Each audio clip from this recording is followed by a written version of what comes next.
அனைவருக்கும் ஆத்ம நமஸ்காரம். நாம் இன்றைக்கி பார்க்க இருக்கிறது மிர்தாத்தின் புத்தகம் அத்தியாயம் 27. உண்மையை அனைவருக்கும் உபதேசிப்பதா அல்லது சிறந்த சிலருக்கு மட்டுமா? நரோண்டோ சொல்கிறாரு, அந்த திருவிழாவில் ஒரு மங்கிய நினைவாக போய்விட்ட ஒரு பின்னாளில் குகையில் 7 பேரும் குருவை சுற்றி அமர்ந்திருந்தார்கள். குரு மௌனமாக இருந்தார். அந்த திருவிழா நாளில் மறக்க முடியாத நிகழ்ச்சிகளை தோழர் விமர்சனம் செய்ய ஆரம்பித்தார்.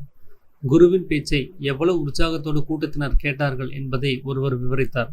மடாலயத்திலிருந்து கடன் பத்திரங்களை வெளியில் எடுத்து வந்து கடன் பட்டவர்களுக்கு விநியோகிக்கப்பட்டதாலும், நூற்றுக்கணக்கான மதுசாடிகளை கிடங்கிலிருந்து எடுத்து வந்து மக்களுக்கு விநியோகிக்கப்பட்டதாலும் சமாதம் விளங்காத மனநிலைமையில் உறைந்து போய் நின்றதையும், மடாலய கருவூரத்தில் நிறைந்து கிடந்த பரிசு பொருட்களை எடுத்து வந்து மக்களுக்கு வழங்கப்பட்ட போது சமாதம் பேச்சற்று அசையாமல் கண்ணீர் விட்டு நின்றதையும் சிலர் குறிப்பிட்டார்கள்.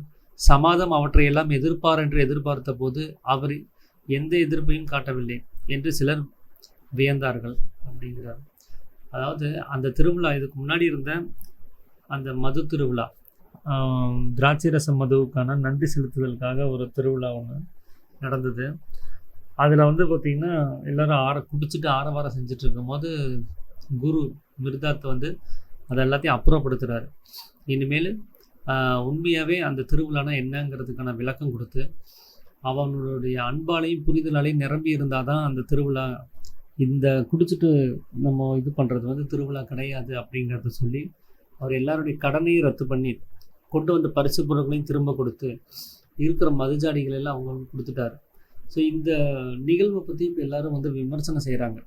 அவருடைய பேச்சு அவ்வளோ உற்சாகமாக இருந்துச்சு அப்படின்னு சொல்லி ஒருத்தர் பேசுகிறாரு. இன்னொருத்தர் அந்த கடன் பத்திரங்கள் எல்லாத்தையும் விடுதலை பண்ணிட்டாங்கல்ல, அதனால மக்களுக்கு அந்த சந்தோஷம்னு சொல்கிறாங்க. இன்னொருத்தர் அந்த மதுசாடிகள் பரிசு பொருட்கள்லாம் கொடுத்ததுனால சந்தோஷமாக இருந்து.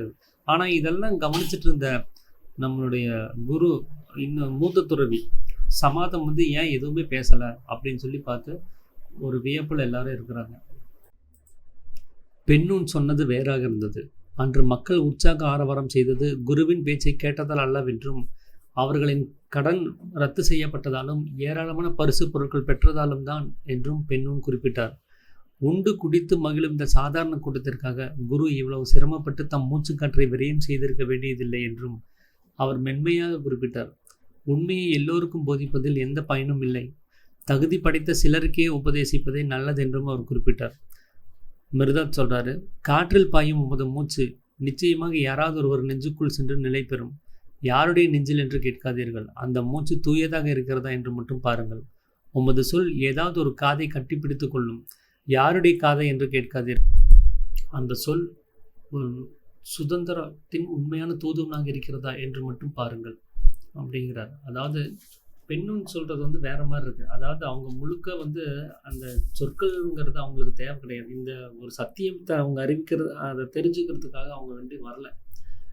அவங்க வந்தது, அவங்க மகிழ்ந்தது, இதெல்லாமே எதுக்காகனா தனக்கு கொடுக்கப்பட்ட கடனை ரத்து செஞ்சதுக்காகவும், அதில் அந்த மதுஜாடிகளை திரும்ப கொடுத்ததாகவும், பரிசு பொருட்களை பெற்றதுக்காகவும் தானே தவிர மற்றபடி அவங்களுக்கு வேறு எந்த ஒரு இதுவும் கிடையாது. அதனால் இந்த குடிச்சிட்டு வாழக்கூடிய, மகிழக்கூடிய, இந்த சிற்றின்பத்தில் ஆழ்ந்திருக்கக்கூடிய இந்த மக்களுக்கு அவ்வளோ பெரிய பேரின்பத்துக்கான ஒரு சத்தியத்தை தெரிவிக்கிறதுங்கிறது அது அவசியம் இல்லாத காரியம். அது தகுதி படைத்த சிலர் இருப்பாங்க. அப்போல்லாம் குரு ஒரு ஃபில்டர் வைப்பாங்க, டெஸ்டெல்லாம் வச்சு அதில் யார் தேர்ச்சி அடைகிறாங்களோ அவங்களுக்கு தான் அந்த தகுதி இருக்கிறதா அவர் நினச்சி கற்பழிப்பார். அந்த மாதிரி தான் இதை செய்யணும். அதனால் எல்லாத்துக்கும் செய்கிறதுங்கிறது சரியானதாக இல்லை அப்படிங்கிறத சொல்கிறாரு. அப்போது மிர்தாத் சொல்கிறாரு, அப்படி கிடையாது, உங்களுடைய மூச்சு காற்று எல்லாருடைய இதயத்துக்குள்ளாரையும் போயிட்டு வந்துட்டு தான் இருக்குது. ஆனால் யாருடைய இதயம்னு கேட்காதீங்க, நமக்கு தெரியாது அது யார் இதயத்துக்குள்ளே போகும்னு. நீங்கள் சொல்கிற ஒரு சொல், அது எத்தனையோ பேர் இருக்காங்க, யாருடைய காதுக்குள்ளே போகும்னு சொல்ல முடியாது. ஆனால் அந்த சொல் அவங்களுக்கு சுதந்திரத்தை உண்டு பண்ணுறதுக்கான ஒரு கருவியாக இருக்கான்னு மட்டும்தான் பார்க்கணும். அந்த மூச்சு காற்று அது தூய்மையாக இருக்கணும். அது யாருக்கு வேணாலும் அது போகட்டும், நமக்கு அதை பற்றி பிரச்சனை இல்லை. நம்மளுடைய வேலை அந்த மூச்சு காற்றை அவங்களுக்கு கொடுக்கணும், அந்த சத்தியத்தினுடைய வார்த்தைகளை அவங்களுக்கு கொடுக்கணும், அதை மட்டும் பாருங்கள் அப்படின்னு சொல்கிறாரு. உமது மௌன சிந்தனை நிச்சயமாக எவருடைய நாவையும் சென்றடையும். பேசுவதற்காக எவருடைய நாவையும் என்று கேட்காதீர்கள். அன்பான புரிதலால் அது ஒளியேற்றப்பட்டு இருக்கிறதா என்று மட்டும் பாருங்கள். எந்த முயற்சியும் வீணாகிவிடும் என்று நினைக்காதீர்கள். சில விதைகள் பூமிக்குள் பல்லாண்டு புதைந்து கிடைக்கும். அடுத்து வரும் சாதகமான பருவத்தில் சட்டென்று முளைவிடும். எல்லா மனிதருக்குள்ளும் எல்லா பொருள்களுக்குள்ளும் உண்மையின் வித்து இருக்கிறது. உமது வேலை விதைப்பதன்று, சரியான பருவத்தில் அதை முளைவிட பக்குவம் செய்து வேண்டுவதே உமது பணி. நிரந்தரத்தில் எல்லாமே சாத்தியம். எந்த மனிதனின் சுதந்திரத்தின் மீதும் அவநம்பிக்கை கொள்ளாதீர்கள். அதனால் ஆர்வம் கொண்டவர்களுக்கும் ஆர்வம் அற்றவர்களுக்கும் சரிசமமாக விடுதலை கிடைக்கும் என்ற செய்தியை உபதேசிப்பீர்களாக. ஆர்வமற்றவர்கள் நிச்சயம் ஆர்வம் கொள்வார்கள். அவர்கள் தமது அழகிய சிறகின் விரித்து கதிரவனுக்கு எதிரே பறந்து அளக்கலாக வான்வெளியில் எல்லையற்ற தொலைவை அடைவார்கள் அப்படிங்கிறார். அதாவது நம்மளுடைய சிந்தனை போய் அவங்களுக்கு சேரணும். அந்த அன்பான புரிதலோடு அது இருக்குதா அப்படின்னு மட்டும் நீங்கள் பாருங்கள். நம்ம செய்கிற எந்த முயற்சியும் வீணாக போகிறது கிடையாது. ஒரு சில டைம் அது அதுக்கான பலன் கொடுக்காமல் இருக்கலாம். ஆனால் அதுக்குன்னு ஒரு பருவம் வேணும், ஒரு பக்குவம் வேணும். நீங்கள் எந்த ஒரு முயற்சிக்கும் எல்லா முயற்சியும் ஒரே நேரத்தில் முடிகிறது கிடையாது.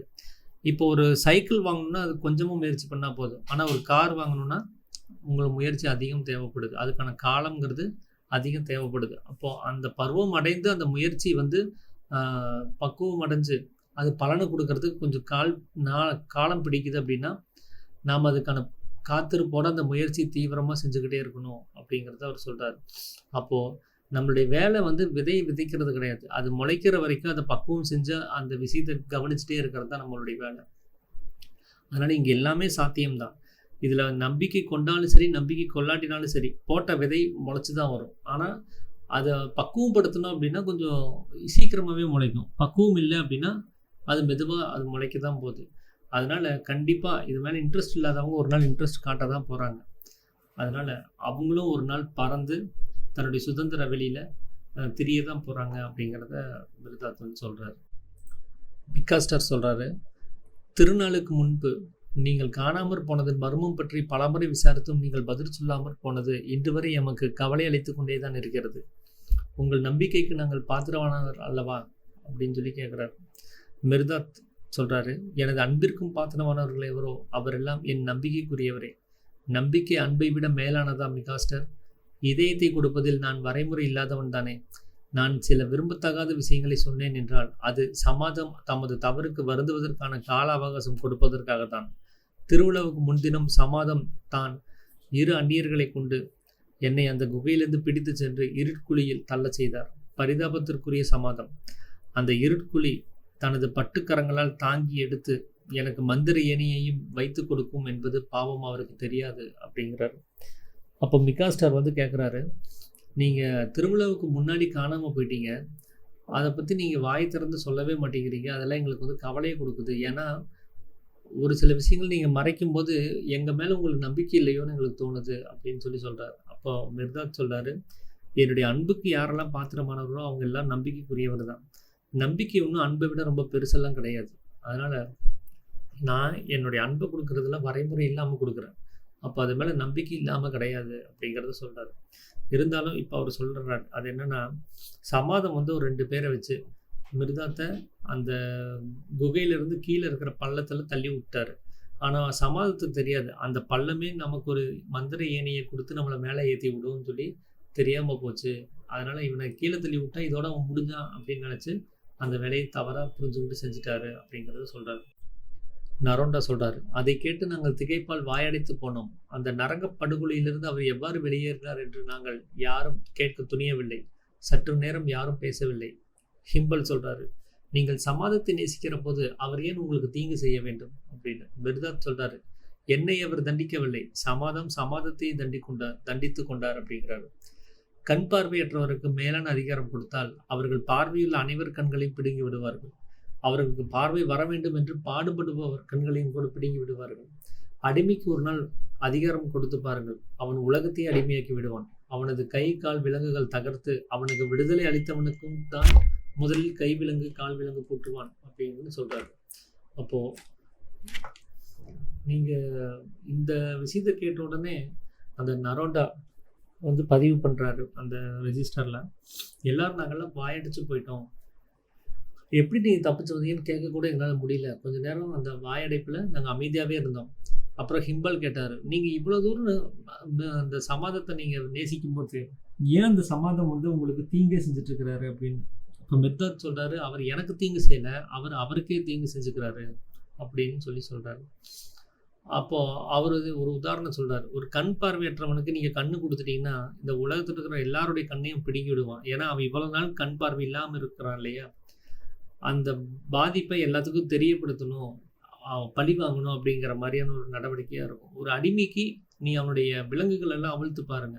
அவனுக்கு ஒரு அதிகாரத்த குடுத்து பாருங்க. அவன் இந்த உலகத்தையே அடிமையாக்கிருவான். ஏன்னா, தனக்கு நேர்ந்த விஷயத்த எல்லாத்துக்கும் கற்பிக்கணும். தான் எப்படி கஷ்டங்கள அனுபவிச்சோங்கிறத எல்லாரும் புரிஞ்சுக்கணுங்கிறதுக்காக.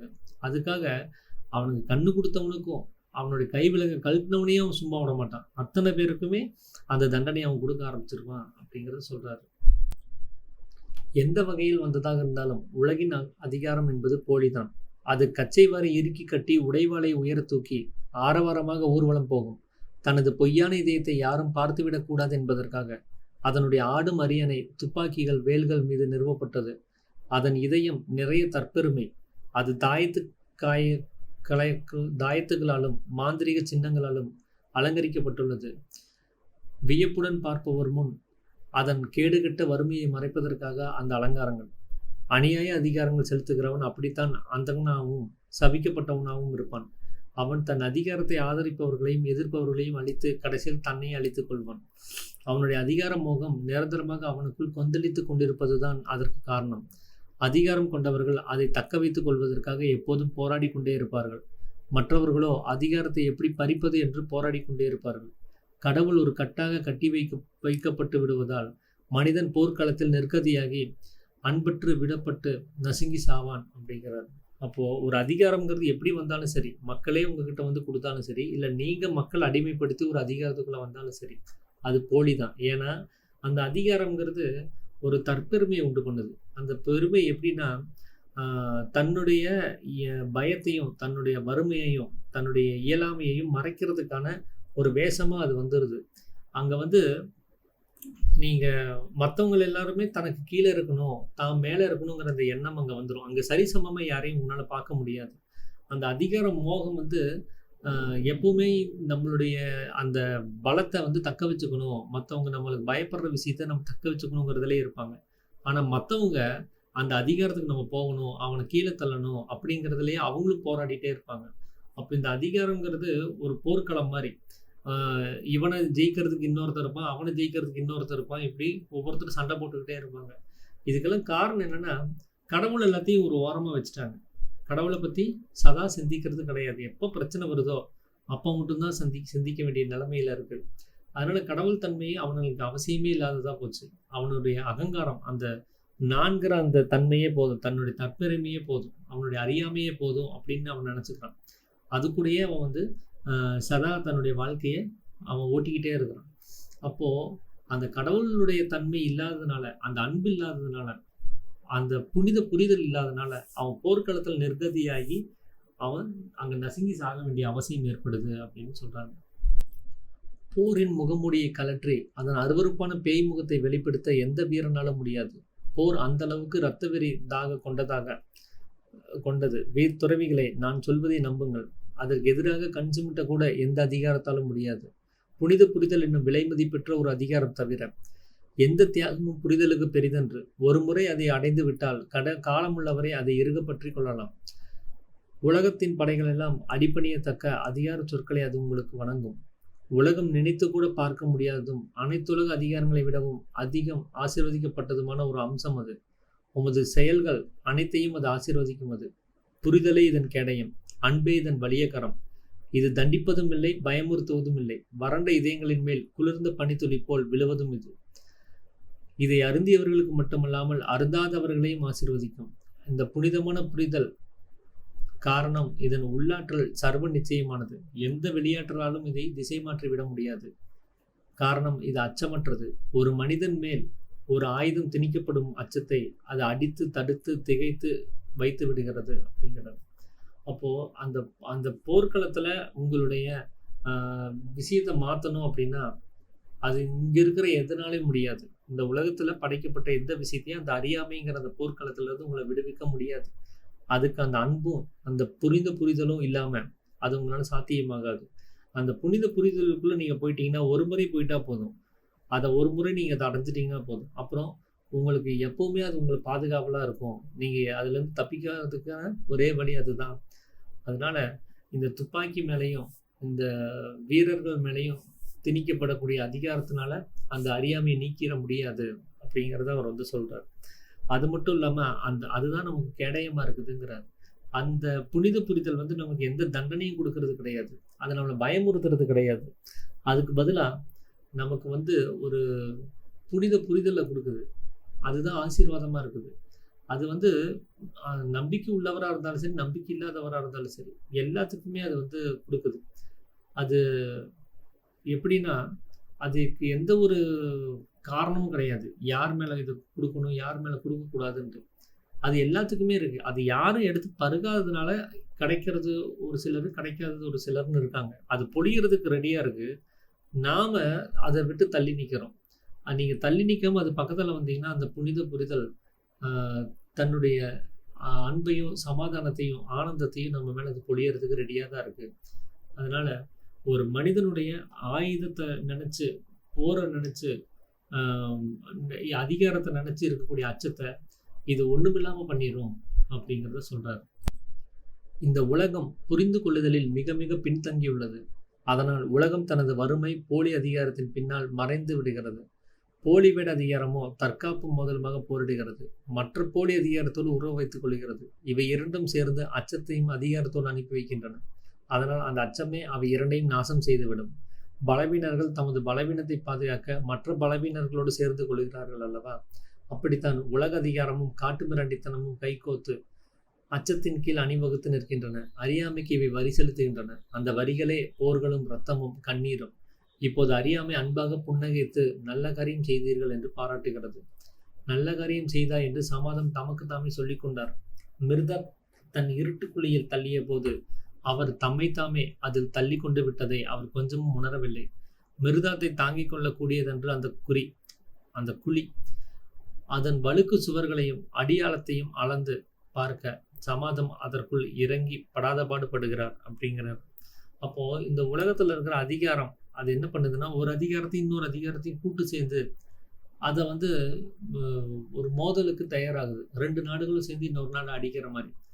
இதனால வந்து எந்த ஒரு விஷயம் கிடையாது. ரெண்டுமே நாசம் செய்யறதுக்கான ஒரு வேலையாக தான் இருக்குது.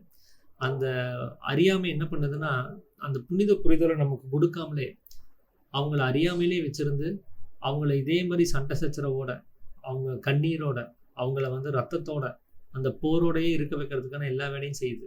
அதை நம்ம செஞ்சுட்டோம்னா அறியாமை வந்து நம்மளை பாராட்டுது. ஆஹா, நல்ல வேலை செஞ்ச, நீ இதைத்தான் செய்யணும்னு எதிர்பார்த்துட்டு இருந்தேன் அப்படின்னு சொல்லி நம்மளை பாராட்டுது. அதே போலதான் மிருதாத்தை கீழே தள்ளுன சமாதமும் நல்ல காரியம் செஞ்சோம். இல்லைன்னா நாம இவங்க இருந்து இந்த மடாலயத்தை நம்ம இஷ்டத்துக்கு மாற்ற முடியாது, இவன் இதற்கு இடைஞ்சலாவே இருக்கிறான் அப்படின்னு சொல்லி அவர் தனக்கு தானே சந்தோஷப்பட்டதா அவர் வந்து குறிப்பிடுறாரு. ஆனா உண்மையே அவர் தள்ளி விட்டது அவரவே தான், மிருதாத்தை கிடையாது. சமாதத்தையே அவர் கீழே தள்ளி விட்டுருக்கிறாரு. அதை அவர் கொஞ்சம் கூட உணரவே கிடையாது.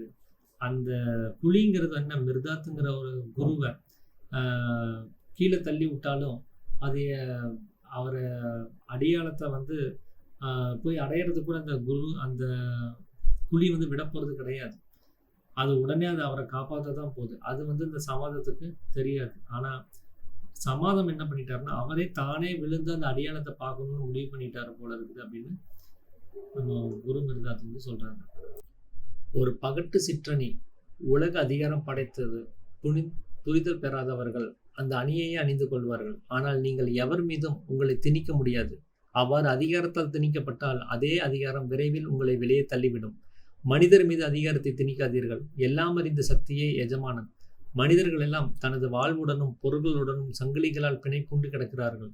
அவர்களின் பொருள்கள் மீது அதிகாரம் செலுத்தாதீர்கள். அவ்வாறு செய்தால் அவர்கள் தமது விலங்கொடிக்க வந்தவர்கள் மீது அவநம்பிக்கையும் வெறுப்பும் கொள்வார்கள். அதனால் அன்பும் புரிதலும் கொண்டு மனித இதயங்களை அணுகுங்கள். அணுகி உள்ளே நிலை கொண்ட பின் அவர்களுக்கு விலங்குகளை கலற்றுதல் உமக்கு எளிதாகும். அதை நிறைவேற்ற உமது அன்பு உமது கரங்களுக்கு வழிகாட்டும். புரிதல் விளக்கேந்தி நிற்கும் அப்படின்னு சொல்லி சொல்றாரு. அப்போ இந்த அதிகாரத்தை எல்லாத்தையும் நீங்க விட்டுட்டு வெளியில் வரணும். ஏன்னா அந்த அதிகாரம்ங்கிறது உங்களுக்கு இப்போதைக்கு வந்து உங்களை மேலே ஏற்றி வச்சு உங்களை அழகு பார்த்தாலும் அது ஒரு நாள் கீழே தள்ள தான் போகுது.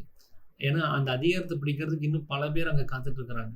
அதனால் அந்த அதிகாரத்தை நீங்கள் மனிதர்கள் மேலே திணிச்சு அவங்களுக்கு எதையும் புரிய வைக்க முடியாது. இன்னொன்று, அந்த அதிகாரத்து மூலமாக நீங்கள் வந்து அவங்கள நீங்கள் விடுதலையாக்க முடியாது. அவங்கள வந்து நீங்கள் சங்கிலி கட்டி அடிமையாகத்தான் முடியும். அதனால் அவங்களுக்குள்ள அந்த புனித புரிதல் வந்துருச்சுன்னா உங்களுடைய சங்கிலிகளும் உங்களுடைய அதிகாரங்களும் அங்கே ஒன்றும் பண்ண முடியாது அப்படிங்கிறத அவர் சொல்கிறார். அதனால் அன்பும் புனித புரிதலும் கொண்டு அவங்க இதயத்துக்குள்ளே முதல்ல போங்க. அப்புறமா அவங்களுக்குள்ளார நீங்கள் அடிமைப்படுத்த விஷயங்கள் எல்லாம் இல்லாமல் மற்ற விஷயங்கள் அவங்க அடிமைப்பட்டு கிடப்பாங்க. அவங்களுடைய மனதில் வேற ஒரு விஷயத்தில் அடிமைப்பட்டிருக்கும். அதெல்லாத்தையும் நீங்கள் வந்து எளிதாக நீங்கள் கழற்றிட முடியும். அதனால் அதை நிறைவேற்றணும்னா அன்பு உங்கள் கையில் இருக்கணும். அந்த புரிதல், அந்த விளக்கை அதை ஏந்திட்டு நீங்கள் போகணும் அப்படிங்கிறத சொல்லி இந்த சாப்டரை வந்து அவர் முடிக்கிறாரு. அப்போ அத்தியாயம் 28, பெத்தார் அரசர் சமாதானத்துடன் குகைக்கு வருகிறார். அடுத்த பதிவில் நம்ம சந்திப்போம். அனைவருக்கும் ஆத்ம நமஸ்காரம்.